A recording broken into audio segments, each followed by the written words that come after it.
ന്യൂസിലേക്ക് സ്വാഗതം. പ്രധാന വാർത്തകൾ. രാഹുൽ മാങ്കൂട്ടത്തിലും UR പ്രദീപും ഇനി MLA-മാർ. സത്യപ്രതിജ്ഞ ചടങ്ങ് നടന്നത് സഭയ്ക്ക് പുറത്ത്. ചമ്പലിലേക്ക് തിരിച്ച നേതാക്കളെ UP പോലീസ് തടഞ്ഞു. അവകാശങ്ങൾ ലംഘിക്കപ്പെട്ടെന്ന് രാഹുൽ ഗാന്ധി. കേരളത്തിലെ റെയിൽവേ വികസനം സംസ്ഥാന സർക്കാരിന് സഹകരണമില്ലെന്ന് മന്ത്രി അശ്വിനി വൈഷ്ണവ്. അകാലിദൾ നേതാവ് സുഖ്ബീർ സിംഗ് ബാദലിനു നേരെ വധശ്രമം. സംഭവം സുവർണ ക്ഷേത്രത്തിൽ. ശിശുക്ഷേമ സമിതിയിൽ നടന്നത് കണ്ണില്ലാത്ത ക്രൂരതയെന്ന് പ്രതിപക്ഷ നേതാവ് VD സതീശൻ. വാർത്തകൾ വിശദമായി. തെരഞ്ഞെടുപ്പിൽ വിജയിച്ച UR പ്രദീപും രാഹുൽ മാങ്കൂട്ടത്തിലും MLA-മാരായി സത്യപ്രതിജ്ഞ ചെയ്തു. നിയമസഭാ മന്ദിരത്തിലെ ശങ്കരനാരായണൻ തമ്പി ഹാളിലാണ് സത്യപ്രതിജ്ഞ ചടങ്ങുകൾ നടന്നത്. മുൻ MLA UR പ്രദീപ് ചേലക്കര MLA-ആയും യൂത്ത് കോൺഗ്രസ് സംസ്ഥാന അധ്യക്ഷൻ രാഹുൽ മാങ്കൂട്ടത്തിൽ പാലക്കാട് MLA-യുമായാണ് സത്യപ്രതിജ്ഞ ചെയ്തത്. UR പ്രദീപ് സൗരഭവും ആദ്യമായാണ് രാഹുൽ മാങ്കൂട്ടത്തിൽ MLA-യാകുന്നത്. രണ്ടാം തവണയാണ് UR പ്രദീപ് MLA-യാകുന്നത്.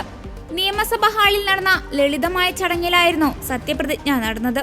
നിയമസഭാ സ്പീക്കർ AN ഷംസീർ സത്യവാചകം ചൊല്ലിക്കൊടുത്തു. മുഖ്യമന്ത്രി പിണറായി വിജയൻ, പ്രതിപക്ഷ നേതാവ് VD സതീശൻ എന്നിവർ ചടങ്ങിൽ പങ്കെടുത്തു. രാഹുലിന്റേതും പ്രദീപിന്റെയും കുടുംബവും ചടങ്ങിൽ പങ്കെടുത്തു. UR പ്രദീപ് രണ്ടാം തവണയാണ് നിയമസഭയിലേക്ക് എത്തുന്നത്. 12,201 വോട്ടുകളുടെ ഭൂരിപക്ഷത്തിലാണ് വിജയിച്ചത്. 64,259 വോട്ടുകളാണ് UR പ്രദീപിനെ ലഭിച്ചത്. 2016-ലായിരുന്നു ആദ്യ വിജയം. രാഹുലിന്റേത് കന്നി അംഗമാണ്. പാലക്കാട് ഉപതെരഞ്ഞെടുപ്പിൽ റെക്കോർഡ് ഭൂരിപക്ഷത്തിലാണ് രാഹുലിന്റെ വിജയം. പാലക്കാട് 18,724 വോട്ടുകൾക്കാണ് രാഹുൽ മാങ്കൂട്ടത്തലിന്റെ ജയം. BJP-യുടെ C കൃഷ്ണകുമാറാണ് രണ്ടാം സ്ഥാനത്തെത്തിയത്. LDF സ്ഥാനാർത്ഥി P സരിൻ മൂന്നാമതാണ്. ചേലക്കരയിൽ MLA K രാധാകൃഷ്ണനും Palakkad MLA Shafi പറമ്പിലും ലോക്സഭാ തെരഞ്ഞെടുപ്പിൽ ജയിച്ചതിന് പിന്നാലെയാണ് ഈ രണ്ട് മണ്ഡലങ്ങളിലും ഉപതെരഞ്ഞെടുപ്പ് നടത്തിയത്. BJP-യുടെ ശക്തി കേന്ദ്രങ്ങളിൽ പോലും വ്യക്തമായ ആധിപത്യം നേടിയാണ് രാഹുൽ മുന്നേറിയത്. സംഘർഷബാധിത പ്രദേശമായ സമ്പലിലേക്ക് തിരിച്ച രാഹുൽ ഗാന്ധിയെയും പ്രിയങ്ക ഗാന്ധിയെയും UP പോലീസ് തടഞ്ഞു. ഗാസിപൂർ അതിർത്തിയിൽ ബാരിക്കേഡ് വെച്ചും പോലീസ് ബസ് കുറുകെയിട്ടും തടയുകയായിരുന്നു. രാഹുൽ ഗാന്ധിയും പ്രിയങ്ക ഗാന്ധിയും മറ്റ് നേതാക്കളും സഞ്ചരിച്ചിരുന്ന വാഹനവ്യൂഹം UP അതിർത്തിയിൽ പോലീസ് തടഞ്ഞതോടെ മുന്നോട്ടു പോകാനായില്ല. സമ്പലിലേക്ക് പോകാൻ പോലീസ് അനുമതി നൽകാത്തതിനെ തുടർന്ന് ഉച്ചയോടെ രാഹുൽ ഗാന്ധി അടക്കമുള്ള നേതാക്കൾ അതിർത്തിയിൽ നിന്ന് മടങ്ങി. 2 മണിക്കൂറും 15 മിനിറ്റും അതിർത്തിയിൽ കാത്തുനിന്ന ശേഷമാണ് നേതാക്കൾ മടങ്ങിയത്. പ്രതിപക്ഷ നേതാവിന്റെ അവകാശങ്ങൾ പോലും ലംഘിക്കപ്പെട്ടു എന്ന് രാഹുൽ ഗാന്ധി ആരോപിച്ചു. രാഹുലിന്റെ ഭരണഘടനാ അവകാശങ്ങൾ പോലും ലംഘിക്കപ്പെട്ടു എന്ന് പ്രിയങ്ക ഗാന്ധിയും കുറ്റപ്പെടുത്തി. പോലീസ് ആവശ്യങ്ങൾ അംഗീകരിക്കുന്നില്ല. ഗതാഗതം പോലും തടഞ്ഞ് പോലീസ് ബുദ്ധിമുട്ടിക്കുകയാണ്. പോയി പിന്നീട് വരാനാണ് പറയുന്നതെന്നും KC വേണുഗോപാൽ പറഞ്ഞു. രാവിലെ 9:30-യോടെയാണ് ദില്ലിയിൽ നിന്ന് രാഹുൽ ഗാന്ധിയും പ്രിയങ്ക ഗാന്ധിയും സമ്പലിലേക്ക് പുറപ്പെട്ടത്. രാവിലെ 11-ഓടെ അതിർത്തിയിലെത്തിയെങ്കിലും പോലീസ് തടയുകയായിരുന്നു. പോലീസിന്റെ നിയന്ത്രണത്തെ തുടർന്ന് ദില്ലി മീററ്റ് എക്സ്പ്രസ് വേയിൽ വൻ ഗതാഗത കുരുക്കാണ് ഉണ്ടായിരിക്കുന്നത്. ഓരോ വാഹനങ്ങളും പരിശോധിച്ച ശേഷം മാത്രമാണ് കടത്തിവിടുന്നത്. രാഹുലിന് പിന്തുണയുമായി നിരവധി കോൺഗ്രസ് പ്രവർത്തകരാണ് സ്ഥലത്ത് എത്തിച്ചേർന്നിരുന്നത്. ആരെയും അനുമതി കൂടാതെ സംഘർഷമുണ്ടായ മേഖലയിലേക്ക് കടത്തിവിടില്ലെന്ന നിലപാടിലാണ് UP പോലീസ്. നേരത്തെ സമ്പലിലേക്ക് പോയ മുസ്ലിം ലീഗ്, സമാജ്വാദി പാർട്ടി, UP കോൺഗ്രസ് നേതാക്കളെ പോലീസ് തടഞ്ഞു തിരിച്ചയച്ചിരുന്നു. KC വേണുഗോപാൽ അടക്കമുള്ള നേതാക്കൾ രാഹുലിനൊപ്പമുണ്ടായിരുന്നു. യാത്ര പുറപ്പെടുന്നതിന് മുമ്പായി രാവിലെ സോണിയാഗാന്ധിയുടെ വസതിയിൽ രാഹുൽ ഗാന്ധി എത്തിയിരുന്നു. സോണിയാഗാന്ധിയുടെ വസതിക്ക് മുന്നിൽ മുദ്രാവാക്യം വിളിച്ചാണ് പ്രവർത്തകർ രാഹുലിനെ പിന്തുണ അറിയിച്ചത്. വലിയ ബാരിക്കേഡുകൾ നിരത്തി റോഡ് ബ്ലോക്ക് ചെയ്ത് യാത്ര തടസ്സപ്പെടുത്തിയതോടെ രൂക്ഷമായ ഗതാഗത കുരുക്കും അനുഭവപ്പെട്ടിരുന്നു. അതിർത്തി കടക്കാൻ അനുവദിക്കാതിരുന്നതോടെ നേതാക്കൾ ഡൽഹിയിലേക്ക് തിരികെ മടങ്ങി. കേരളത്തിന്റെ റെയിൽവേ വികസനത്തിന് സംസ്ഥാന സർക്കാരിന്റെ സഹകരണം കുറവാണെന്ന് മന്ത്രി അശ്വിനി വൈഷ്ണവ്. ഭീമമായ തുകയാണ് കേരളത്തിനായി മാറ്റിവെച്ചിരിക്കുന്നത്. എന്നാൽ സ്ഥലമേറ്റെടുപ്പിൽ പുരോഗതി ഉണ്ടായിട്ടില്ല. MP-മാരും ഇക്കാര്യത്തിൽ ഉണർന്ന് പ്രവർത്തിക്കണമെന്നും അശ്വിനി വൈഷ്ണവ് പറഞ്ഞു. ലോക്സഭയിൽ ചോദ്യോത്തരവേളയിലായിരുന്നു മന്ത്രിയുടെ പരാമർശം.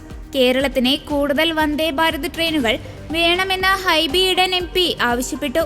സ്വകാര്യ ബസ് ലോബിയുടെ മേധാവിത്വം മറികടക്കാൻ ബംഗളൂരു റൂട്ടിൽ വന്ദേ ഭാരത് ട്രെയിനുകൾ വേണമെന്നും അദ്ദേഹം പറഞ്ഞു. ചെങ്ങന്നൂർ റെയിൽവേ സ്റ്റേഷൻ വികസനം സംബന്ധിച്ചിട്ടുള്ള പദ്ധതികൾക്കുള്ള അന്തിമ അംഗീകാരം റെയിൽവേ ബോർഡിന്റെ ഭാഗത്തുനിന്നും ലഭ്യമായിട്ടില്ലെന്ന് റെയിൽവേ മന്ത്രി പറഞ്ഞു. കൊടിക്കുന്നിൽ സുരേഷ് MP-യുടെ ചോദ്യത്തിന് മറുപടിയായി കേന്ദ്ര റെയിൽവേ വകുപ്പ് മന്ത്രി അശ്വിനി വൈഷ്ണവ് ലോക്സഭയിൽ മറുപടി നൽകി. അതിനിടെ കഴിഞ്ഞ ദിവസമാണ് കേരളത്തിലെ വിവിധ റെയിൽവേ വികസന പദ്ധതികൾക്കാവശ്യമായ ഭൂമി ഏറ്റെടുക്കലിന് ഇതുവരെ 2104 കോടി രൂപ അനുവദിച്ചിട്ടും ഭൂമി ഏറ്റെടുക്കുന്നതിൽ സംസ്ഥാന സർക്കാരിന്റെ ഭാഗത്ത് തികഞ്ഞ അനാസ്ഥയാണെന്ന് റെയിൽവേ മന്ത്രി അശ്വിനി വൈഷ്ണവ് കുറ്റപ്പെടുത്തിയിരുന്നത്. 470 ഹെക്ടർ ഭൂമി ഏറ്റെടുക്കേണ്ട സ്ഥാനത്ത് 64 ഹെക്ടർ മാത്രമാണ് ഏറ്റെടുത്തത്. റെയിൽവേ വികസനം യാഥാർത്ഥ്യമാക്കാൻ ഭൂമി ഏറ്റെടുക്കൽ പ്രക്രിയ വേഗമാക്കുന്നതിനാവശ്യമായ നിർദ്ദേശം ബന്ധപ്പെട്ട ഉദ്യോഗസ്ഥർക്ക് നൽകണമെന്നാവശ്യപ്പെട്ട് മന്ത്രി വൈഷ്ണവ് മുഖ്യമന്ത്രി പിണറായി വിജയനെ കത്തയക്കുകയും ചെയ്തിരുന്നു. അങ്കമാലി ശബരി റെയിൽപാതയും കത്തിൽ പറഞ്ഞിട്ടുണ്ട്. അങ്കമാലി ശബരി റെയിൽപാത വികസനത്തിന് 416 ഹെക്ടർ ഭൂമിയാണ് ആവശ്യം. എന്നാൽ 24 ഹെക്ടർ മാത്രമാണ് ഏറ്റെടുത്തത്. 392 ഹെക്ടർ ഇനിയും ഏറ്റെടുക്കാനുണ്ട്. പദ്ധതിക്കായി ഇതിനകം 282 കോടി രൂപ അനുവദിച്ചെന്നും കേന്ദ്രമന്ത്രി ചൂണ്ടിക്കാട്ടിയിരുന്നു. ശിശുക്ഷേമ സമിതിയിൽ നടന്നത് കണ്ണില്ലാത്ത ക്രൂരതയാണെന്ന് പ്രതിപക്ഷ നേതാവ് VD സതീശൻ. കിടക്കയിൽ മൂത്രമൊഴിച്ചതിന് 2.5 വയസ്സുകാരിയുടെ ജനനേന്ദ്രിയത്തിൽ മുറിവേൽപ്പിച്ച സംഭവം ഞെട്ടിക്കുന്നതാണ്. കേരളം ഒന്നാകെ അപമാനഭാരത്താൽ തലകുനിച്ചു നിൽക്കേണ്ട അവസ്ഥയിലാണെന്നും VD സതീശൻ പറഞ്ഞു. അതിക്രൂരമായ സംഭവം നടന്നിട്ടും അത് ഒളിപ്പിച്ചു വെച്ചു എന്നത് അതീവ ഗൗരവതരമാണ്. ജനങ്ങളുടെ കണ്ണിൽ പൊടിയിടാൻ ആയമാരെ സസ്പെൻഡ് ചെയ്തതിലൂടെ എല്ലാം അവസാനിച്ചുവെന്ന് സർക്കാരും ശിശുക്ഷേമ സമിതിയും കരുതരുതെന്നും VD സതീശൻ വ്യക്തമാക്കി. കുറ്റകൃത്യം ഒളിപ്പിച്ചു വെച്ചതിന്റെ ഉത്തരവാദിത്തത്തിൽ നിന്ന് മുഖ്യമന്ത്രിയും ആരോഗ്യമന്ത്രിയും സമിതി ജനറൽ സെക്രട്ടറിയും ഉൾപ്പെടെയുള്ളവർക്ക് ഒഴിഞ്ഞുമാറാനാകില്ല. ഇടത് ഭരണകാലത്ത് CPM നടപ്പിലാക്കിയ അമിത രാഷ്ട്രീയവത്കരണമാണ് ശിശുക്ഷേമ സമിതിയുടെ ശാപം. ക്രിമിനലുകളുടെ കേന്ദ്രമാക്കി ശിശുക്ഷേമ സമിതിയെ സർക്കാർ മാറ്റി. ഗുരുതര കുറ്റകൃത്യങ്ങൾ ഉണ്ടായിട്ടും കുറ്റവാളികളെ സംരക്ഷിക്കുന്ന നിലപാടാണ് സർക്കാർ സ്വീകരിച്ചത്. ഇത് ഇനിയും അനുവദിച്ചു കൊടുക്കാനാകില്ലെന്നും VD സതീശൻ പറഞ്ഞു. അതേസമയം സംഭവിക്കാൻ പാടില്ലാത്തതാണ് സംഭവിച്ചതെന്നും വിവരമറിഞ്ഞപ്പോൾ തന്നെ നിയമപരമായ നടപടി എടുത്തുവെന്നും ശിശുക്ഷേമ സമിതി ജനറൽ സെക്രട്ടറി അരുൺ ഗോപി പറഞ്ഞു. കണ്ണിൽ എണ്ണ ഒഴിച്ചെന്ന പോലെയാണ് കുഞ്ഞുങ്ങളെ സംരക്ഷിക്കുന്നത്. സംഭവം ശ്രദ്ധയിൽപ്പെട്ടതിനെ തുടർന്ന് ഒരാഴ്ച ഡ്യൂട്ടിയിലുണ്ടായിരുന്ന 7 താൽക്കാലിക ജീവനക്കാരെ പിരിച്ചുവിട്ടതായും അരുൺ ഗോപി അറിയിച്ചു. കുട്ടിയെ അപ്പോൾ തന്നെ ആശുപത്രിയിലെത്തിച്ച് ചികിത്സ നൽകി. പിരിച്ചുവിട്ട 7 പേരിൽ 3 പേരാണ് ഇപ്പോൾ അറസ്റ്റിലായിരിക്കുന്നത്. താൽക്കാലിക കരാർ ജീവനക്കാരാണ് ഇവർ. കുട്ടിയെ കുളിപ്പിക്കുന്ന സമയത്താണ് ദേഹത്ത് മുറിവുകളുള്ളതായി ശ്രദ്ധയിൽപ്പെട്ടത്. കുറ്റക്കാർക്കെതിരെ വളരെ കർക്കശമായ നടപടി സ്വീകരിക്കുമെന്നും ശിശുക്ഷേമ സമിതി ജനറൽ സെക്രട്ടറി പറഞ്ഞു. കുട്ടികളെ സംരക്ഷിക്കുന്ന കാര്യത്തിൽ 1 ഇഞ്ച് പോലും പിന്നോട്ടില്ല. ചെറിയ വീഴ്ചകൾ പോലും ഉണ്ടാകാൻ പാടില്ലെന്നാണ് നിലപാട്. കുറ്റകൃത്യം ഇവിടം കൊണ്ട് അവസാനിപ്പിക്കുകയല്ല ചെയ്തത്. മാതൃകാപരമായി പ്രവർത്തിക്കുന്ന സ്ഥാപനമെന്ന നിലയിലാണ് നിയമ നടപടിയിലേക്ക് പോയതെന്നും അരുൺ ഗോപി വ്യക്തമാക്കി. അകാലിദൾ നേതാവും പഞ്ചാബ് മുൻ മുഖ്യമന്ത്രിയുമായ സുഖ്ബീർ സിംഗ് ബാദലിനു നേരെ വധശ്രമം. അതീവ സുരക്ഷാ മേഖലയായ അമൃത്സറിലെ സുവർണ ക്ഷേത്രത്തിനുള്ളിൽ വെച്ചാണ് വെടിവെപ്പുണ്ടായത്. 2 തവണയാണ് സുഖ്ബീർ സിംഗ് ബാദലിനു നേരെ വെടിയുതിർത്തത്. മുൻ മുഖ്യമന്ത്രിയായിരുന്ന സുഖ്ബീർ സിംഗ് ബാദലിനു നേരെ ഉണ്ടായ വധശ്രമത്തിന്റെ ദൃശ്യങ്ങളും പിന്നാലെ പുറത്തുവന്നു. ഇന്ന് രാവിലെ സുവർണ ക്ഷേത്രത്തിൽ മതപരമായ ചടങ്ങുകൾ നടക്കുന്നതിനിടെയാണ് സംഭവം. സുഖ്ബീർ സിംഗിന്റെ സമീപത്തു നിന്നാണ് വെടിവെപ്പുണ്ടായത്. സുവർണ ക്ഷേത്രത്തിന്റെ പ്രവേശന കവാടത്തിനരികിൽ വീൽ ചെയറിൽ ഇരിക്കുകയായിരുന്ന സുഖ്ബീർ സിംഗിന് നേരെ പെട്ടെന്ന് വെടിയുതിർക്കുകയായിരുന്നു. എന്നാൽ അക്രമിയെ ഉടൻ തന്നെ സുഖ്ബീർ സിംഗിന്റെ ഒപ്പമുണ്ടായിരുന്നവർ കീഴ്പ്പെടുത്തുകയായിരുന്നു. പ്രവേശന കവാടത്തിന്റെ ചുവരിലാണ് വെടിയുണ്ടകൾ ചെന്ന് പതിച്ചതെന്നും ആർക്കും അപകടമുണ്ടായിട്ടില്ലെന്നും പോലീസ് പറഞ്ഞു. വെടിവെപ്പുണ്ടായെങ്കിലും സുഖ്ബീർ സിംഗ് സുരക്ഷിതനാണെന്ന് പോലീസ് അറിയിച്ചു. അക്രമിയെ പോലീസ് കസ്റ്റഡിയിലെടുത്തു. നരേൻ സിംഗ് ചൗര എന്നയാളാണ് വെടിയുതിർത്തത്. ഇയാളെ പോലീസ് ചോദ്യം ചെയ്ത് വരികയാണ്. ആക്രമണം നടത്തിയ നരേൻ സിംഗ് ചൗരക്കിനെ ഖലിസ്ഥാൻ ബന്ധമുണ്ടെന്നാണ് പോലീസ് നൽകുന്ന സൂചന. ബംബർ ഗേൾസ് എന്ന സംഘടനയുടെ അംഗമാണ് അക്രമിയെന്നും പോലീസ് വൃത്തങ്ങൾ അറിയിച്ചു. സംഭവത്തിന് പിന്നാലെ സുഖ്ബീർ സിംഗ് ബാദലിന്റെ ഭാര്യയും MP-യുമായ ഹർസിമ്രത് കൗർ ബാദൽ സുവർണക്ഷേത്രത്തിൽ എത്തി. ഉന്നതതല അന്വേഷണം വേണമെന്ന് അകാലിദൾ നേതാക്കൾ ആവശ്യപ്പെട്ടു. പഞ്ചാബ് മുഖ്യമന്ത്രി എന്തു ചെയ്യുകയാണെന്നും അകാലിദൾ വിമർശനം ഉന്നയിച്ചു. ആക്രമണത്തിന് പിന്നിൽ ഖലിസ്ഥാൻ സംഘടനയാണെന്നും അകാലിദൾ ആരോപിച്ചു. അനധികൃത സ്വത്ത് സമ്പാദന കേസിൽ ADGP MR അജിത് കുമാറിനെ 6 മണിക്കൂർ ചോദ്യം ചെയ്ത് വിജിലൻസ്. ആഡംബര വീട് നിർമ്മാണം, കള്ളക്കടത്ത്, സ്വർണം തിരിമറി, മലപ്പുറം SP-യുടെ വസതിയിലെ മരമുറി ഉൾപ്പെടെയുള്ള പരാതികളിലാണ് അന്വേഷണം. 2 ആഴ്ചയ്ക്കുള്ളിൽ വിജിലൻസ് സംഘം റിപ്പോർട്ട് സമർപ്പിക്കും. Vigilance SP KL Johnykutty, DYSP Shibu Pappachan എന്നിവരുടെ നേതൃത്വത്തിലായിരുന്നു ചോദ്യം ചെയ്യൽ. PV അൻവർ നൽകിയ പരാതിയിലാണ് അന്വേഷണം. തന്റെ വാദം തെളിയിക്കാനുള്ള രേഖകൾ അജിത് കുമാർ കൈമാറി. അന്വേഷണ റിപ്പോർട്ട് ഡിസംബർ പകുതിയോടെ തയ്യാറാക്കും. പരാതിയിൽ കഴമ്പുണ്ടെന്ന് കണ്ടാൽ അജിത് കുമാറിനെതിരെ FIR രജിസ്റ്റർ ചെയ്യും. RSS നേതാക്കളുമായുള്ള സ്വകാര്യ കൂടിക്കാഴ്ച വിവാദം കത്തിനിൽക്കുമ്പോഴാണ് അനധികൃത സ്വത്ത് സമ്പാദനം ഉൾപ്പെടെ സാമ്പത്തിക ക്രമക്കേട് സംബന്ധിച്ച ആരോപണങ്ങളും ഉയർന്നത്. മലപ്പുറം മുൻ SP സുജിത് ദാസ്, മലപ്പുറത്തെ ഡാൻസ് ഓഫ് ടീം എന്നിവരും അന്വേഷണ പരിധിയിലുണ്ട്.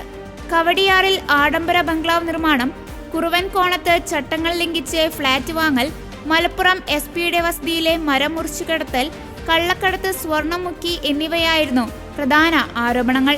PV അൻവറിന്റെയും സാക്ഷികളുടെയും മൊഴിയെടുത്ത ശേഷമായിരുന്നു ഒരാഴ്ച മുമ്പ് ADGP MR അജിത് കുമാറിനെ തിരുവനന്തപുരത്ത് ചോദ്യം ചെയ്തത്. അന്വേഷണത്തിന് മേൽനോട്ടം വഹിക്കുന്ന വിജിലൻസ് SP KL ജോണിക്കുട്ടി, അന്വേഷണ ഉദ്യോഗസ്ഥനായ DYSP ഷിബു പാപ്പച്ചൻ എന്നിവരാണ് അജിത് കുമാറിനെ ചോദ്യം ചെയ്തത്. പ്രത്യേക ചോദ്യാവലിയുടെ അടിസ്ഥാനത്തിലുള്ള ചോദ്യം ചെയ്യൽ 6 മണിക്കൂർ നീണ്ടു. തന്റെ വാദങ്ങൾ തെളിയിക്കുന്നതിനുള്ള രേഖകളും അജിത് കുമാർ അന്വേഷണ സംഘത്തിന് കൈമാറി. ഈ മാസം പകുതിയോടെ അന്വേഷണ റിപ്പോർട്ട് DGPക്ക് സമർപ്പിക്കാനാണ് തീരുമാനം. എന്നാൽ അന്വേഷണത്തിന്റെ പുരോഗതി എന്തെന്ന് വ്യക്തമാക്കാൻ അന്വേഷണ സംഘം തയ്യാറായില്ല. പരാതിയിൽ കഴമ്പുണ്ടെന്ന് കണ്ടെത്തിയാൽ MR അജിത് കുമാറിനെതിരെ കേസ് രജിസ്റ്റർ ചെയ്ത് വിശദമായ അന്വേഷണം നടത്തും. പാർലമെന്റ് നടപടികളോട് സഹകരിക്കുമ്പോഴും പ്രതിപക്ഷ പ്രതിഷേധത്തിൽ ഭിന്നത. അദാനിയെയും മറ്റ് വിഷയങ്ങളെയും ചൊല്ലി സഭയ്ക്കകത്തും പുറത്തും ഇന്ത്യ സഖ്യം ഇന്ന് 2 തട്ടിലായിരുന്നു. സമ്പൽ സംഘർഷത്തിന് പിന്നിൽ BJP-യുടെ ഗൂഢാലോചനയാണെന്ന് അഖിലേഷ് യാദവ് തുറന്നടിച്ചു. അദാനി വിഷയം മാത്രം ഉന്നയിക്കുന്നതിൽ കോൺഗ്രസിനെതിരെ ഇടതുപക്ഷവും നിലപാട് ഘടിപ്പിച്ചു. അദാനി വിഷയത്തിൽ സഭാ നടപടികൾ തടസ്സപ്പെടുത്താതെ പാർലമെന്റിനകത്തും പുറത്തും പ്രതിഷേധിക്കുകയായിരുന്നു കോൺഗ്രസിന്റെ പദ്ധതി. എന്നാൽ സഭയ്ക്കു പുറത്ത് പ്രതിഷേധം നടന്നപ്പോൾ കോൺഗ്രസും ആം ആദ്മി പാർട്ടിയും അദാനി വിഷയം ഉന്നയിച്ചു. വിലക്കയറ്റം, തൊഴിലില്ലായ്മ തുടങ്ങിയ വിഷയങ്ങൾ മറ്റു പാർട്ടികളും ഉന്നയിച്ചു. തൃണമൂൽ കോൺഗ്രസും സമാജ്വാദ് പാർട്ടിയും പുറത്തെ പ്രതിഷേധത്തിൽ നിന്ന് വിട്ടുനിന്നു. സഭ തുടങ്ങിയ സർക്കാരിനെതിരെ ശിവസേന, ഉദ്ധവ് തക്കേറെ വിഭാഗം, DMK തുടങ്ങിയ കക്ഷികൾ മുദ്രാവാക്യം മുഴക്കി. കോൺഗ്രസ് പങ്കെടുത്തില്ല. സമ്പൽ വിഷയം ഉന്നയിച്ച് സമാജ്വാദി പാർട്ടി നടുത്തളത്തിലിറങ്ങിയത് കോൺഗ്രസിനെ അമ്പരപ്പിച്ചു. സംയുക്തമായി ഉന്നയിക്കാനായിരുന്നു നീക്കം. തുടർന്ന് രാഹുൽ ഗാന്ധി അഖിലേഷ് യാദവുമായി ചർച്ച നടത്തി. പ്രതിപക്ഷ കക്ഷികൾ ഒന്നിച്ചിറങ്ങാൻ തീരുമാനിച്ചു. ശൂന്യവേളയിലും പല വിഷയങ്ങളാണ് ഉന്നയിച്ചത്. സമാജ്വാദി പാർട്ടി സമ്പൽ ഉയർത്തിയപ്പോൾ തൃണമൂൽ കോൺഗ്രസ് ബംഗ്ലാദേശ് വിഷയം കത്തിച്ചു. അദാനി വിഷയം മാത്രം ഉന്നയിക്കുന്നതിൽ കോൺഗ്രസിനെതിരെ ഇടതുപക്ഷവും നിലപാട് ഘടിപ്പിച്ചു. സഭ സ്ഥിരം തടസ്സപ്പെടുത്താനാവില്ലെന്ന് തൃണമൂലിനും DMKയ്ക്കും പുറമെ CPM-ഉം CPI-യും കോൺഗ്രസിനെ അറിയിച്ചു. സഖ്യകക്ഷികൾ ഓരോന്നായി തിരിയാൻ തുടങ്ങിയതോടെ അപകടം മണത്ത രാഹുൽ ഗാന്ധി സഭാ നടപടികളോട് സഹകരിക്കാമെന്ന് തീരുമാനിക്കുകയായിരുന്നു. വ്യാപക പ്രതിഷേധങ്ങൾക്ക് പിന്നാലെ ദക്ഷിണ കൊറിയ പ്രഖ്യാപിച്ച അടിയന്തര പട്ടാള നിയമം പിൻവലിച്ച പ്രസിഡന്റ് യൂൺ സുക് യോൾ. ദക്ഷിണ ഉത്തര കൊറിയകൾക്കിടയിൽ സംഘർഷത്തിന് ആക്കം കൂടിയ ദക്ഷിണ കൊറിയയിൽ ചൊവ്വാഴ്ച രാത്രിയാണ് സൈനിക അടിയന്തരാവസ്ഥ പ്രഖ്യാപിച്ചത്. നിയമം പ്രഖ്യാപിച്ച് 6 മണിക്കൂറിനുള്ളിലാണ് പട്ടാള നിയമം പിൻവലിച്ച് ഉത്തരവിറക്കിയത്. പട്ടാള നിയമം പ്രഖ്യാപനത്തിന് പിന്നാലെ രാത്രി സൈന്യം പാർലമെന്റ് വളഞ്ഞിരുന്നു. ഇതോടെ വലിയ പ്രതിഷേധങ്ങൾ ഉയർന്നു. പിന്നാലെയുണ്ടായ രാഷ്ട്രീയ നാടകങ്ങൾക്കിടെ സൈനിക ഭരണം നിരസിച്ച് പാർലമെന്റ് അംഗങ്ങൾ വോട്ട് ചെയ്തു. പ്രതിഷേധം ശക്തമായതോടെയാണ് പട്ടാള നിയമം പിൻവലിച്ചത്. വിന്യസിച്ച സൈനികരെ സർക്കാർ പിൻവലിച്ചെന്നും മന്ത്രിസഭാ യോഗത്തിന് ശേഷം സൈനിക നിയമം പിൻവലിച്ച് ഔദ്യോഗിക അറിയിപ്പ് ഇറക്കുമെന്നും യൂൺ സുക് യോൾ വ്യക്തമാക്കി. പിന്നാലെ പട്ടാള നിയമം പിൻവലിച്ച് ഉത്തരവ് ഇറക്കുകയായിരുന്നു. ചൊവ്വാഴ്ച രാത്രി YTN ടെലിവിഷനിൽ നടത്തിയ അടിയന്തര ദേശീയ പ്രസംഗത്തിൽ നാണംകെട്ട ഉത്തര കൊറിയൻ അനുകൂല രാഷ്ട്ര വിരുദ്ധ ശക്തികളെ ഉന്മൂലനം ചെയ്യുമെന്ന് പ്രഖ്യാപിച്ചുകൊണ്ടാണ് ദക്ഷിണ കൊറിയൻ പ്രസിഡന്റ് യൂൺ സുക് യോൾ രാജ്യത്ത് സൈനിക അടിയന്തരാവസ്ഥ പ്രഖ്യാപിച്ചത്. പ്രതിപക്ഷം ഉത്തര കൊറിയയോട് ആഭിമുഖ്യം പുലർത്തിയെന്നായിരുന്നു പറഞ്ഞത്. സമാന്തര സർക്കാർ ഉണ്ടാക്കി പ്രതിപക്ഷം ഭരണം അട്ടിമറിക്കാൻ ശ്രമിക്കുന്നതായും ഇതിനായി രാജ്യവിരുദ്ധ പ്രവർത്തനങ്ങൾ സംഘടിപ്പിക്കുന്നുവെന്നും ഇത് ചെറുക്കാനായി പട്ടാള ഭരണം നടപ്പാക്കണമെന്നുമായിരുന്നു യൂൺ സുക് യോളിന്റെ വാദം. ടാങ്കുകളും കവചിത സൈനിക വാഹനങ്ങളും തോക്കുകളും കത്തികളും കൈവശമുള്ള സൈനികർ ഇനി രാജ്യം ഭരിക്കുമെന്നായിരുന്നു പാർലമെന്റിൽ ഭൂരിപക്ഷമുള്ള പ്രതിപക്ഷ ഡെമോക്രാറ്റിക് പാർട്ടിയുടെ നേതാവ് ലീ ജെ-മ്യൂങ് ആരോപിച്ചത്. മഹാരാഷ്ട്രയുടെ അടുത്ത മുഖ്യമന്ത്രിയായി ദേവേന്ദ്ര ഫട്നവിസിനെ തിരഞ്ഞെടുത്തത് BJP നിയമസഭാ കക്ഷിയോഗം. മഹാരാഷ്ട്ര വിധാൻസഭയിൽ നടന്ന യോഗത്തിൽ ഏകകണ്ഠമായാണ് ഫട്നവിസിനെ സഭാകക്ഷി നേതാവായി തിരഞ്ഞെടുത്തത്. നേരത്തെ ഫട്നവിസിനെ മുഖ്യമന്ത്രിയാക്കുവാൻ BJP കോർ കമ്മിറ്റി യോഗം തീരുമാനിച്ചിരുന്നു. ചന്ദ്രകാന്ത് പാട്ടീലും സുധീർ മുൻഗന്തിവറുമാണ് മുഖ്യമന്ത്രിയായി ഫട്നവീസിന്റെ പേര് നിർദ്ദേശിച്ചത്. ഫട്നവീസിന്റെ നേതൃത്വത്തിൽ തെരഞ്ഞെടുപ്പിനെ നേരിട്ട് ചരിത്രപരമായ ജനവിധി പാർട്ടി നേടിയെന്ന് BJP സംസ്ഥാന അധ്യക്ഷൻ ചന്ദ്രശേഖർ ബവൻകുലെ യോഗത്തിൽ പറഞ്ഞു. BJP, ശിവസേന, NCP MLA-മാർക്ക് പുറമെ 7 സ്വതന്ത്രരുടെ പിന്തുണയും സർക്കാരിനുണ്ടാവുമെന്നും ബവൻകുലെ അറിയിച്ചു. BJP മുംബൈ മേഖലാ അധ്യക്ഷൻ ആശിഷ് ഷേലാർ, ചീഫ് വിപ്പാവും BJP ദേശീയ നിരീക്ഷകരായ കേന്ദ്രമന്ത്രി നിർമ്മല സീതാരാമൻ, മുൻ ഗുജറാത്ത് മുഖ്യമന്ത്രി വിജയ് രൂപാണി എന്നിവരും യോഗത്തിൽ പങ്കെടുത്തു. വ്യാഴാഴ്ച മുംബൈ ആസാദ് മൈതാനിയിലാണ് സത്യപ്രതിജ്ഞ. പ്രധാനമന്ത്രി നരേന്ദ്രമോദി ചടങ്ങിൽ പങ്കെടുക്കും. മഹാരാഷ്ട്രയിലെ BJPയുടെ എക്കാലത്തെയും വലിയ വിജയത്തിന്റെ മുഖ്യശില്പിയായാണ് ഫട്നാവിസിനെ കാണുന്നത്. മത്സരിച്ച 149 സീറ്റുകളിലും 132ലും BJP വിജയിച്ചു. മഹാരാഷ്ട്രയിൽ ഫട്നാവിസിന് വേണ്ടി RSSും ശക്തമായി രംഗത്തെത്തിയിരുന്നു. 2014 44-ാം വയസ്സിലാണ് ഫട്നാവിസ് ആദ്യമായി മുഖ്യമന്ത്രിയായത്. ശരത് പവാറിന് ശേഷം ഏറ്റവും പ്രായം കുറഞ്ഞ രണ്ടാമത്തെ മുഖ്യമന്ത്രിയായിരുന്നു അദ്ദേഹം. അന്ന് ശിവസേനയുമായി BJP സഖ്യത്തിലായിരുന്നു. 2019 നിയമസഭാ തെരഞ്ഞെടുപ്പിന് ശേഷം മുഖ്യമന്ത്രി സ്ഥാനത്തെ ചൊല്ലിയുള്ള തർക്കത്തിനിടെ ശിവസേന സഖ്യത്തിൽ നിന്ന് പുറത്തായപ്പോൾ ഫട്നാവിസിന്റെ നേതൃത്വത്തിലുള്ള BJP അജിത് പവാറുമായി കൈകോർത്തു. ഫട്നാവിസ് മുഖ്യമന്ത്രിയായും അജിത് പവാർ ഉപമുഖ്യമന്ത്രിയായും സത്യപ്രതിജ്ഞ ചെയ്തു. എന്നാൽ അജിത് പവാർ വീണ്ടും NCPയിലേക്ക് മടങ്ങിയതിനാൽ സർക്കാർ 80 മണിക്കൂറോളം മാത്രമേ നീണ്ടുനിന്നുള്ളൂ. സിറിയൻ പ്രസിഡന്റ് ബഷർ അൽ അസദ് സ്വന്തം ജനതയുമായി അനുരഞ്ജനത്തിന് തയ്യാറാകണമെന്നും പ്രതിപക്ഷവുമായി ചർച്ചകൾ നടത്തണമെന്നും തുർക്കി വിദേശകാര്യമന്ത്രി ഹക്കൽ ഫിദൻ. വിമതർ അലപ്പോ നഗരത്തിന്റെ പല ഭാഗങ്ങളും പിടിച്ചെടുത്ത സാഹചര്യത്തിൽ സിറിയയിൽ സമാധാനം പുനഃസ്ഥാപിക്കുന്നതിനായി റഷ്യയോടൊപ്പം നയതന്ത്ര ശ്രമങ്ങളിൽ പങ്കാളിയാകുവാൻ ഒരുക്കമാണെന്നും അദ്ദേഹം വാർത്താ സമ്മേളനത്തിൽ അറിയിച്ചു. തുർക്കിയുടെ പിന്തുണയുള്ള വിമതരുടെ മുന്നേറ്റം അസദിനെ വലിയ നാണക്കേടാണ് ഉണ്ടാക്കിയിരിക്കുന്നത്. അദ്ദേഹത്തെ രാഷ്ട്രീയ ചർച്ചകൾക്ക് പ്രേരിപ്പിക്കാനുള്ള നീക്കമാണ് തുർക്കി നടത്തുന്നതെന്നാണ് വിലയിരുത്തൽ.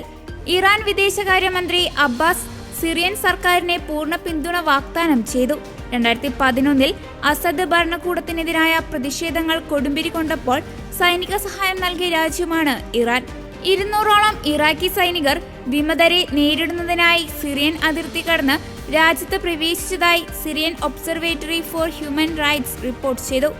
സിറിയൻ സൈന്യത്തെ സഹായിക്കാനായി അലൈപ്പോ നഗരത്തിൽ ഇവർ ഉടനെ വിന്യസിക്കപ്പെടുമെന്നാണ് കരുതുന്നത്. അതേസമയം അലൈപ്പോ ഇന്റർനാഷണൽ വിമാനത്താവളത്തിൽ കടന്നുകയറിയ കലാപകാരികൾ സിറിയൻ പതാകയിൽ ചവിട്ടി നിൽക്കുന്നതും അസദിന്റെ പോസ്റ്റർ കീറുന്നതും അസോസിയേറ്റ് പ്രസ് പുറത്തുവിട്ട വീഡിയോയിൽ കാണാം. വിമതർക്കെതിരെയുള്ള പോരാട്ടം അതിർത്തി കടക്കുമോ എന്ന് അയൽ രാജ്യങ്ങളും ഭയപ്പെടുന്നുണ്ട്.